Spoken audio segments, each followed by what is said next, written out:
Kami atas nama pemerintah Kabupaten Aceh Besar sekaligus masyarakat Kabupaten Aceh Besar menyampaikan rasa syukur, terima kasih, apresiasi kepada Bapak Gubernur, kepada Bank Indonesia, dan seluruh stakeholder yang telah memberikan kepercayaan kepada Aceh Besar, yang telah memberikan program kepada Aceh Besar, yakni bantuan sarana dan prasarana.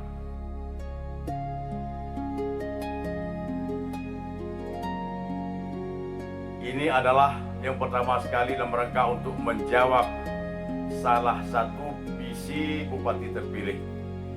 Bantuan seperti ini adalah dalam rangka untuk menyahuti visi dan misi Bupati terpilih, yakni dalam rangka peningkatan pendapatan ekonomi masyarakat, khususnya melalui sektor pertanian, peternakan, dan garam juga, Pak. Aceh Besar sekarang ada peningkatan proses pembuatan garam yang berlokasi di Darul Imarah. Prospeknya sangat luar biasa, tapi kurang prospek di segi permodalan. Yang mudah-mudahan BI bisa berkontribusi